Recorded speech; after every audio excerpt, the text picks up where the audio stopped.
So hello everyone, I am back with my 11th video. Actually बहुत ज़्यादा late हो गया है वीडियो रिकॉर्ड करने में। मेरे को पिछले कुछ दिनों से काफ़ी रिक्वेस्ट आने लगे कि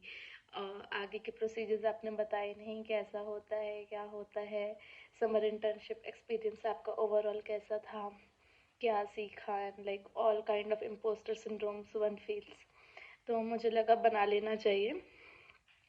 तो इस वीडियो में मैं बेसिकली यही बताऊंगी कि मेरा पर्सनल समर इंटर्नशिप एक्सपीरियंस कैसा था, क्या चीज़ें एक समर इंटर्न या किसी भी इंटर्न को दिमाग में रखना चाहिए सो दैट अगर पीपीओ ग्रैब करना हो, वो हर किसी का एम होता है जिस भी कंपनी में वो ज्वाइन करते हैं, तो सो दैट वो पीपीओ ग्रैब कर सके। तो इस वीडियो में बेसिकली यही रहेगा कि मेरा पर्सनल एक्सपीरियंस कैसा था एंड मुझे मेरे सीनियर्स ने क्या बताया सो दैट पीपीओ मैंने सक्सेसफुली ग्रैब कर लिया। And overall experience, life at Bangalore etcetera, ये सारी चीज़ें इस वीडियो में रहेंगी। तो लेट्स स्टार्ट विथ इट। मेरा इंटर्नशिप स्टार्ट होना था 15 मई 2023 में एंड वो फिर एंड होना था 7 जुलाई 2023 को। अप्रोक्सीमेटली 2 मंथ्स का ड्यूरेशन था। तो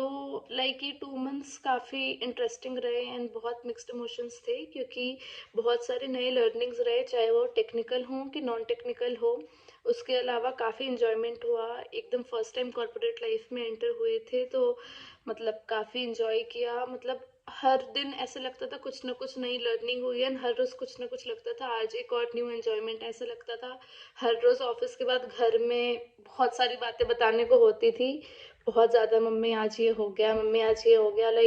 हर रोज़ अपने आप में एक नया दिन था, लगता था कि एकदम न्यू फेज़ ऑफ लाइफ है, and exactly that's a new phase of our life. तो बेसिकली मेरा लर्निंग बेसिकली यही रहा कि जितने भी टेक रिलेटेड चीज़ें होती, वो आपके टीम पे डिपेंड करता है, रिस्पेक्टिव ऑफ आप किसी भी कंपनी में इंटर्नशिप करने जा रहे हो या इवन फुल टाइम ऑफर पे जा रहे हो,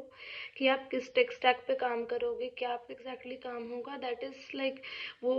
टीम डिपेंडेंट होता है कि जिस भी टीम जाओगे तो वो चीज़ें चेंज होंगी, वो किसी कंपनी का स्पेसिफिक नहीं होता है। तो टेक स्टैक्स एंड ऑल ये आपको अपनी टीम ज्वाइन करने पे ही पता चलेगी, लेकिन इतना मैं ज़रूर कह सकती हूँ कि जो भी चीज़ें हम कॉलेज लेवल पे सीखते हैं, वो सी प्लस प्लस पे कोड करना हो, जावा में करना हो, पाइथन करना हो, मोस्ट इम्पॉर्टेंटली जो सबसे बड़ा फियर स्टूडेंट्स का रहता है, मैं खुद उसमें से एक हूँ, क्योंकि डीएसए सबसे ज़्यादा टफ टॉपिक लगता है, उसमें भी graph, trees and these topics बहुत ज़्यादा नाइटमेयर जैसा लगता है। मुझे अभी भी बहुत बार लग जाता है जब मेरी ऐसे प्रैक्टिस छूट जाती है। मैं ये बोलूँगी, just a good news for all, कि ये चीज़ों का मैंने तो अपने 2 मंथ के एक्सपीरियंस में कहीं प्रैक्टिकल इम्प्लीमेंटेशन नहीं देखा है। जितना मैंने अपने टीम मेंबर से पूछा था तो इतना पता चला था कि ये जिस चीज़ें होती हैं आपको कंपनी स्विच करने के लिए या किसी कंपनी में फर्स्ट टाइम एंटर करने के लिए, आपका जस्ट ब्रेन कितना शार्प है एंड आप कितने चीज़ों को जल्दी प्रोसेस कर सकते हो, उस चीज़ों के लिए यूज़ होती हैं। तो डीएसए बहुत ज़्यादा आगे चल के प्रोफेशनल वर्ल्ड में मुझे तो पर्सनली अभी तक नहीं दिखा 2 मंथ के एक्सपीरियंस में। आगे कभी दिखेगा तो फिर मैं आगे की वीडियोस में आपको ज़रूर बताऊंगी।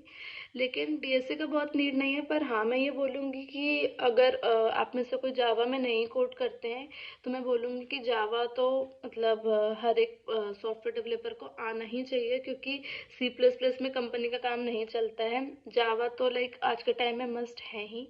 तो इतना मैं बोल सकती हूँ कि जो भी अभी समर इंटर्न की तरह ज्वाइन करने जा रहे हैं या आगे करेंगे या फुल टाइम में भी कभी भी जाएंगे, तो एक जावा इज़ अ कॉमन लैंग्वेज जो आपको आना ही चाहिए, एंड वो इंडस्ट्री की काफ़ी नीड है, अभी है एंड आगे भी रहेगी। पाइथन भी मैं बोलूँगी, पर ठीक है, जावा तो बहुत ही इम्पोर्टेंट है।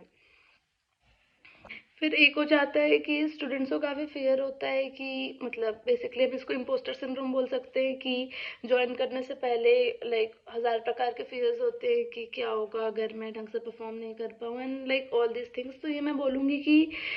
समर इंटर्न्स के लिए तो स्पेशली वरी करने की बिल्कुल भी नीड नहीं है, बिल्कुल भी नहीं, क्योंकि मोस्टली हर कंपनी का यही रहता है। लेकिन मैं जेपी मॉर्गन के बारे में तो श्योर शॉट बोल सकती हूँ, इतना प्यारा वेलकम, इतने एकदम आराम से ऑनबोर्ड कराते हैं, एकदम जो बोलते हैं ना कि सीमलेस ऑनबोर्डिंग प्रोसेस, एग्जैक्टली वही है। एंड बिल्कुल आपको फील नहीं होने देते कि आप एकदम न्यू हो कंपनी में, या आपको एट टाइम्स लगे कि मुझे कुछ नहीं आ रहा, तब भी आपको फील नहीं होने देते कि आपको कुछ नहीं आ रहा। It's like all about a presentation. तो मैं तो यही बोलूँगी कि 2 मंथ के टाइम में, क्योंकि 2 month is like very less for any person to, मतलब किसी पर्सन को आप पहचान पाओ 2 महीने में एग्जैक्टली वो कैसा है, तो लाइक आप उसके काम के बेसिस पे नहीं उसको आइडेंटिफाई कर सकते। तो अब ये है कि किन पैरामीटर्स पे एक इंटर्न को जज किया जाता है। इंटर्न मतलब ऑब्वियसली चीज़ें बोली नहीं जाती हैं, मतलब लाइक बताई नहीं जाती, लेकिन ये बहुत ऑब्वियस फैक्ट होते हैं कि इंटर्न को like basis of on their behaviour, like behaviour में आपका पंक्चुअलिटी आ गया, how you behave with your colleagues, आपके सीनियर्स, फिर कि कितने ऑनेस्ट हो, जितने भी टीम मीटिंग्स हैं, टीम रिव्यू मीटिंग्स होती हैं, और फिर स्टैंड अप कॉल्स होते हैं, ये इनमें आप कितने ढंग से इन्वॉल्व हो रहे हो, सबसे कितने डिस्कशंस कर पा रहे हो, इन चीज़ों पे बहुत ज़्यादा डिपेंड करता है। लाइक इसमें मेरा पर्सनल एक्सपीरियंस था कि मैं अच्छी खासी एक्सट्रोवर्ट थी, मैं ढंग से बोल लेती थी, लेकिन लाइक मेरे अंदर एक ड्रॉबैक थी, जो कि मतलब मेरे मैनेजर, क्योंकि वो बहुत सपोर्टिव थे एंड बहुत रियल टाइम एनालिसिस देते थे एंड मेरे को बहुत एक्चुअल फीडबैक्स मेरे बारे में देते थे, तो वो उन्होंने मुझे ये चीज़ बताया था मेरे मिड टर्म इवैल्यूएशन में कि आप किसी एक पर्सन पे ही ज़्यादा रिलाई करते हो, उनसे आप हर चीज़ सीखना चाहते हो। तो उन्होंने ये चीज़ बोली थी, इट्स गुड कि आप सीखना चाहते हो, लेकिन try to interact with every person of the team, किसी एक पर्सन पे ही जो आपका बर्डी है एंड ऑल सब चीज़ उससे ही मत सीखो, और भी लोग हैं टीम में, सबसे सीखने की कोशिश करो। तो उस पॉइंट पे मुझे ये चीज़ फील हुआ कि हाँ, एक्सट्रोवर्ट होना ज़रूरी है, इंटरेक्टिव होना भी ज़रूरी है, काम सीखना भी ज़रूरी है, पर लेकिन किसी एक पर्सन पर रिलाई करके नहीं, टीम में जितने लोग हैं सबसे बातचीत होनी चाहिए, सबसे सीखने का एटीट्यूड होना चाहिए। एंड एक्चुअली जब मैं मिड टर्म एवेल्यूशन के बाद जब मैंने वो चीज़ चेंज लाई अपने अंदर, तो मुझे फील हुआ भी कि जब हर किसी से कुछ ना कुछ सीखने की कोशिश की ना, तो उस चीज़ को सीखने के लिए मेरे को एक वाइडर व्यू मिला है एंड उस चीज़ में मैं और बेटर होती चली गई। मुझे एक चीज़ और जो बहुत ज़्यादा हेल्प किया मेरे लाइक ये 2 मंथ्स के इंटर्नशिप में, कि जब भी लाइक कोई इवेंट्स वगैरह होते थे ऑफिस में, लाइक इन 2 मंथ्स में किसी भी चीज़ में पार्टिसिपेट वगैरह करने का होता था, तो मैं ज़रूर से अप्लाई कर देती थी, क्योंकि मुझे ये पता था, क्योंकि मेरे सीनियर्स ने बताया था कि ये 2 मंथ्स में लाइक आपको आपके काम के बेसिस पे तो जज किया जाएगा ही, लाइक उसके अलावा और सिवरल पैरामीटर्स होंगे जिस पे आपको जज किया जाएगा। तो मैंने एक चीज़ ये रखा था कि कुछ भी इवेंट्स वगैरह होते थे ना ऑफिस में, तो उसमें मैं ज़रूर से पार्ट लेती थी, एंड लाइक उसमें भी commonly among the anchoring and all, like welcoming session and ये कुछ जो भी होते थे ना, मैं सब में काफ़ी इंटरेक्टिवली पार्ट लेती थी। तो उससे लाइक फ़ायदा हुआ था कि लाइक मेरे को मतलब ऑल ओवर द फर्म जितने भी लोग थे लाइक मेरे बैंगलोर लोकेशन में, तो उसमें से मुझे कुछ लोग जानने लगे थे कि हाँ हाँ, she performed in that event, she performed in that event. तो उस चीज़ का कहीं ना कहीं आपको फ़ायदा मिल जाता है, क्योंकि वो आपके पर्सनैलिटी में ऐड ऑन करता है, क्योंकि जैसे आप किसी बड़े कंपनी में जाते हो ना, तो वहाँ पे सिर्फ काम काम काम के पीछे कोई नहीं भागता, मतलब ठीक है काम ज़रूरी है, पर आप ओवरऑल एज अ पर्सन कैसे हो, चीज़ों को होस्ट कर पा रहे हो कि नहीं, ये चीज़ें भी बहुत मैटर करती हैं। तो इस चीज़ का फ़ायदा भी मुझे बहुत मिला था। तो मैं ये एडवाइस करूँगी कि लाइक जो भी बहुत एक्सट्रोवर्ट टाइप के लोग हैं जिनको मज़ा आता है इन चीज़ों में, तो काइंडली इन चीज़ों में पार्ट लेना, क्योंकि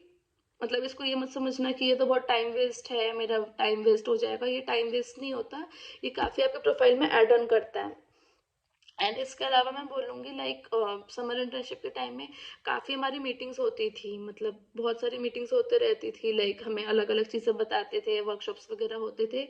हर एक में पार्ट लेना, हर एक में पार्ट लेना, दैट इज़ वेरी मैंडेटरी। मैं फिर से बोलूँगी, हर एक में पार्ट लेना, क्योंकि वो आपकी इमेज को काफ़ी स्ट्रॉन्ग बनाता है। क्योंकि मेरे मैनेजर खुद इतने बार पूछते थे कि oh nice, you're attending that meet, तो लाइक वो हमेशा खुश होते थे कि तुम किसी अगर मीट को अटेंड कर रहे हो, तो इसका मतलब है कि तुम कंपनी लेवल मीटिंग को इतना इंपॉर्टेंस दे रहे हो, तो लाइफ में तुम हर चीज़ों को, कंपनी की चीज़ों को इतना इंपॉर्टेंस दे रहे हो, तो it's like add to your personality, I would से।